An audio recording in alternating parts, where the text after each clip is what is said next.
ये कहानी है एक छोटे से गांव की, जहां लगातार एक हफ्ते से कड़ाके की बारिश पड़ रही थी। इस गांव में बिजली की समस्या थी, जिस कारण लोग रात को अपने अपने घर में डिबिया या फिर मोमबत्ती जलाया करते थे। इस गांव के लोगों में एक दूसरे के प्रति बहुत इखलास और प्रेम भाव था। सभी लोग एक दूसरे की हर कामों में मदद करते थे। सभी लोग अपना घर चलाने के लिए गांव से बाहर खेतों में थोड़ी बहुत खेती बाड़ी करते थे, जिससे उनका घर अच्छे से चल सके। अब जून का महीना लगभग खत्म ही होने को चला है और बरसात का मौसम चालू हो चुका है। कुछ लोग राजू की चाय की टपरी पर बैठे हुए एक दूसरे से बातें कर रहे हैं और अपने अपने किस्से कहानी बता रहे हैं। अरे भाई, बारिश के इन दिनों में राजू की चाय की टपरी पर बैठकर चाय पीने में जो मजा है ना भाई, वो और कहीं नहीं है। अरे हाँ भाई, बिल्कुल सही बोला आपने। इन दिनों तो बस यही जी करता है कि पूरी रात राजू की टपरी पर बैठकर चाय पीते पीते और बातें करते करते ही बीता दूं। अरे गज्जू भाई, अगर पूरी रात तुमने चाय पी भी ली तो आधे महीने के तनख्वाह तो तुम्हारी यहीं चली जाएगी। इसी तरह सभी लोग आपस में हंसी मजाक करते हुए सभी लोग बातें करते। बारिश काफी तेज पड़ रही थी और आसमान में काले बादलों के साथ तेज तेज बिजली कड़क रही थी। तभी दूर से राजेंद्र काका भी आते हुए दिखते हैं।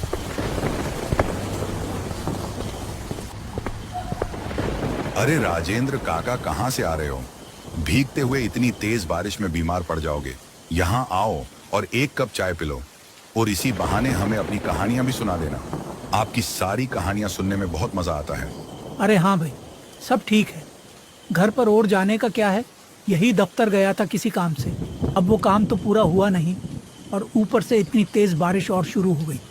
अरे हाँ काका, इस बारिश से तो हम भी परेशान हैं, लेकिन इस बारिश में यहाँ राजू की टपरी पर बैठकर सभी दोस्तों के साथ चाय पीने में बहुत आनंद आता है, और साथ में आपकी कहानियां सुनने में तो और भी ज्यादा मजा आ जाता है। अरे हाँ काका, सुनाओ ना अपनी एक दो कहानी। ठीक है बेटा, तुम कहते हो तो रुक जाता हूँ। पर बेटा, मैं तुम्हें जो कहानियाँ सुनाता हूँ वो सब कहानियाँ नहीं, एक सच्ची घटनाएं होती हैं। अरे काका, चलो मान लिया आपकी सभी कहानियां सच्ची होती हैं, अब तो आ जाओ। ठीक है बेटा, आज मैं तुम्हें इन्हीं दिनों की एक अपने साथ घटित विचित्र कहानी सुनाता हूँ। अरे भाई राजू, काका के लिए एक कप कड़क चाय लगाओ। तो ये कहानी है उस समय की जिस समय मैं 30 वर्ष का हुआ करता था। काली अंधेरी रातें और उन रातों में तेज बिजली के साथ बारिश पड़ रही थी। मैं अपने दफ्तर से अपने मित्र राम त्रिपाठी के घर जा रहा था। दूर दूर तक कोई भी नजर नहीं आ रहा था, सिर्फ बारिश की बूंदें और चारों तरफ पानी ही पानी। मैं चलता जा रहा था। दूर से मुझे एक व्यक्ति दिखता है। जब मैं उसके पास जाता हूँ और उससे पूछता हूँ, अरे भाई, क्या हुआ? यहाँ इतनी तेज बारिश में क्यों खड़े हो? घर का रास्ता भटक गए क्या? नहीं भाई, रास्ता नहीं भटका, बल्कि घर जाने से डर रहा हूँ, क्योंकि आगे बारिश के पानी से रास्ता बंद है और जंगल के रास्ते से अकेला जाने में डर लग रहा है। वैसे तुम कहाँ जा रहे हो भाई साहब इतनी तेज बारिश में? अरे कहीं नहीं दोस्त, मैं अपने मित्र राम त्रिपाठी के घर जा रहा था। अरे राम त्रिपाठी जी, उनका घर मैंने देखा है। उनके घर को दो रास्ते जाते हैं, एक सीधा और एक जंगल से होता हुआ। अब सीधा रास्ता तो बंद हो चुका है बारिश के पानी से। अब सिर्फ यही जंगल वाला रास्ता बचा है। थोड़ा दूर पड़ेगा, लेकिन सीधा राम त्रिपाठी जी के घर ही पहुंचेगा। और मुझे भी इसी रास्ते घर जाना है, तो दोनों साथ मिलकर सफ़र तय करते हैं। दोनों साथ रहेंगे तो डर भी नहीं लगेगा। मुझे भी इसकी बातों पर विश्वास आ गया और मैंने भी उसके साथ जंगल के रास्ते से ही जाने के लिए हाँ में सिर हिला दिया। फिर हम दोनों उसे जंगल के रास्ते से ही आगे बढ़ने लगे।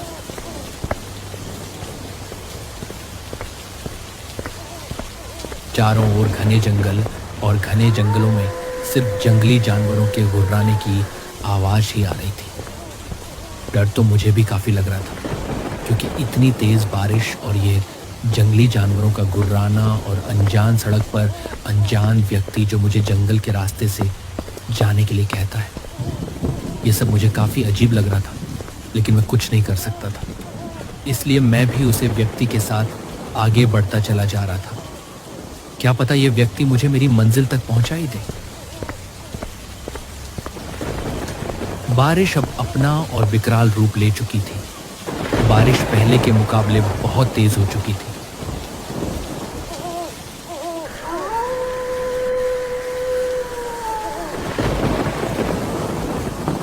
फिर वह व्यक्ति मुझे से बोलता है, अरे भाई, बारिश तो पहले से भी ज्यादा तेज हो चुकी है।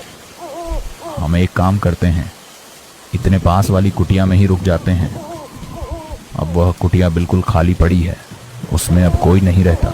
जब बारिश रुक जाएगी तब हम फिर से आगे निकल पड़ेंगे। मैंने फिर से उस व्यक्ति की हाँ में हाँ कर दी और उसके साथ पास वाली कुटिया में ही चला गया। फिर मैंने उस व्यक्ति से पूछा, अरे भाई, आपने ये तो बताया ही नहीं कि आप अकेले कहाँ से रहे थे। अरे क्या बताऊं भाई, अभी अभी दफ्तर से आ रहा हूं। उसके ये बात बोलते ही मुझे थोड़ा थोड़ा डर लगने लगा, क्योंकि सारे दफ्तर शाम 6 बजे बंद कर दिए जाते हैं और ये बोल रहा था कि ये अभी अभी दफ्तर से आ रहा है, जबकि इस समय पूरे 9 बजे चुके थे। इस समय भला कोई दफ्तर कैसे खुल रहा होगा? इस बात पर मुझे थोड़ी थोड़ी शंका होने लगी, पर मैं ज़्यादा ध्यान नहीं दिया और हम दोनों बहुत समय तक यूं ही आपस में बातें करते रहे। लेकिन बारिश रुकने का नाम ही नहीं ले रही थी। तभी आकाश से एक तेज बिजली कड़कती है और बारिश थोड़ी धीमी हो जाती है। लेकिन तभी दूर से किसी बच्चे की अजीब तरीके से रोने की आवाज़ आती है।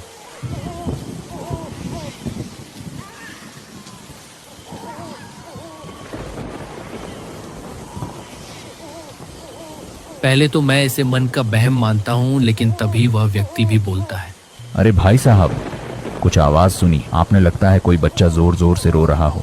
अरे हाँ भाई, आवाज़ तो मेरे कानों में भी सुनाई दी, लेकिन इतनी तेज़ बारिश में सुनसान रास्ते पर अपना बच्चा इस तरह कौन छोड़कर जाएगा? मुझे तो ये सब बहुत अजीब लग रहा है। पर भाई, यह भी तो हो सकता है उस बच्चे के साथ उसकी माँ भी हो। इस अंधेरी रात में उसे कोई नजर नहीं आ रहा होगा, इसलिए वह मदद की गुहार नहीं लगा रही। अगर हम पास जाएं तो पता चल भी जाए।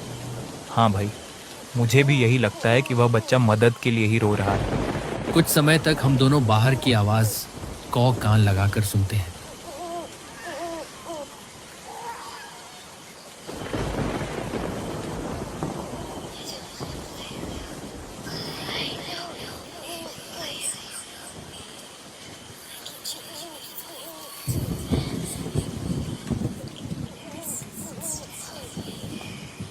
वह आवाज़ स्पष्ट सुनाई पड़ रही थी। कभी तो किसी बच्चे की रोने की आवाज़ आ रही थी, तो कभी किसी लड़की की हंसने और गाने की आवाज़। मैं तो काफ़ी डर चुका था। हमें एक बार चलकर देखना चाहिए, शायद वह बच्चे मुसीबत में हैं। अरे भाई, अगर कोई मुसीबत में हो भी तो इस तरह हंसता और गाता कौन है? मुझे तो ये कुछ अजीब लग रहा है। मुझे कुछ भी ठीक नहीं लग रहा। अरे चलिए ना, एक बार चलने में क्या जाता है, क्या पता वह बेचारे सच में मुसीबत में हो।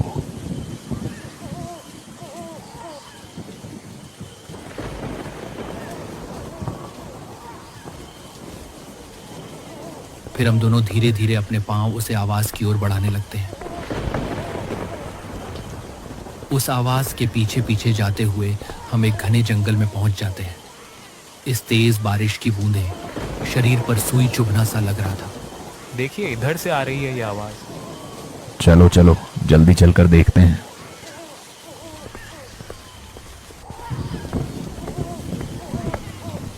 हम दोनों उस आवाज़ के पीछे पीछे एक घनघोर जंगल के बीच आ चुके थे। रात के अंधेरे में ज़्यादा दूर तक आंखों से देख पाना मुश्किल हो रहा था। तभी आसमान में तेज़ बिजली कड़कती है और उस बिजली की परछाई में मुझे एक हड्डियों से खड़ा कंकाल नज़र आता है। ये दृश्य देखने के बाद मेरी रूह कांप जाती है। फिर मैं उस व्यक्ति से बोलता हूँ, अरे भाई, हमें शीघ्र ही यहाँ से निकलना चाहिए। यहाँ कुछ भी ठीक नहीं हो रहा। अभी आपने देखा ना वो परछाई? कौन सी परछाई? मुझे तो कोई परछाई नहीं देखी। हमें जल्दी आगे जाना चाहिए। देखो, वह बच्चा फिर से कितनी जोर जोर से रो रहा है। लगता है ज्यादा मुसीबत में है। जल्दी चलो, आगे बढ़ो। अब मुझे उस व्यक्ति पर से भी विश्वास हटने लगा था, क्योंकि वह व्यक्ति मुझे आगे ले जाने के लिए बहुत मजबूर कर रहा था। तभी एक बांस का पेड़ जमीन पर गिर जाता है। मुझे तो ये सब कुछ बहुत अजीब लग रहा था, लेकिन मेरे साथ जो व्यक्ति था वह बिना डरे और बिना घबराए उस बांस के पेड़ को पार कर आगे बढ़ जाता है और फिर मुझसे बोलता है, अरे आओ भाई, पीछे क्यों खड़े हो? जल्दी इस बांस के पेड़ को पार करो। मैं धीरे धीरे अपने कदम आगे की ओर बढ़ता हूँ। तभी मुझे एक बात याद आ जाती है और मैं अपने कदम वहीं पर रोक देता हूँ। फिर वह व्यक्ति अपने गुस्से भरी आवाज में बोलता है, अरे आइए ना, क्यों रुक गए? यहाँ 2 बच्चे मुसीबत में हैं और आप आगे बढ़ने से भी डर रहे हो। जल्दी आओ। फिर मेरा संदेह विश्वास में बदल गया और मैं अपने कदम धीरे धीरे वापस कर लिए। दरअसल मैं भागना तो चाह रहा था, लेकिन भाग नहीं सकता था क्योंकि वह व्यक्ति सामने से मुझे देख रहा था। कुछ देर बाद ही दोबारा से तेज बिजली कड़कती है और वह व्यक्ति अपने असली रूप में आ जाता है। और वही आवाज़ जो इतनी देर से गूंज रही थी, इस आवाज़ में वह ज़ोर ज़ोर से हंसने लगता है। वही सारी आवाज़ जो इतनी देर से हमें सुनाई दे रही थी, सभी आवाज़ वह आदमी दोबारा से निकालने लगता है। तुम लोगों को शायद विश्वास नहीं हो, लेकिन यह घटना मैंने सामने से अपनी आंखों से देखी है। मुझे समझने में देर न लगी और मैं तुरंत ही वहाँ से भाग निकला। मैं इतनी ज़ोर से भागा कि इस अंधेरी रात में वह मुझे देख भी नहीं पाया। मैं यूं ही काफ़ी देर तक भागते रहा, जब तक कि वह जंगल पार न हो जाए। आसमान में बिजली कड़कती रही और ज़ोर ज़ोर से बारिश पड़ती रही।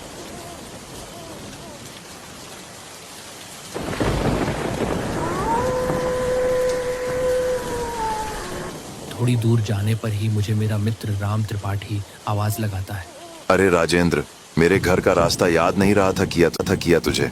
कहाँ रह गया था? इतनी देर हो गई। मैंने सोचा कहीं रास्ते में फंस गया होगा, इसलिए मैं भी तुम्हें ढूंढता ढूंढता यहाँ तक आ गया। मेरे मित्र की ये आवाज़ सुनकर मेरे दिल को थोड़ी तसल्ली पड़ी और मैंने राहत की सांस ली। फिर मैं अपने मित्र से बोला कि पहले तुम घर चलो, बाद में मैं तुम्हें सारी बात बताता हूँ। अब बारिश भी लगभग रुक ही चुकी थी और आसमान भी थोड़ा थोड़ा साफ होने लगा था। फिर मैं और मेरा मित्र राम त्रिपाठी दोनों उसके घर चल पड़ते हैं।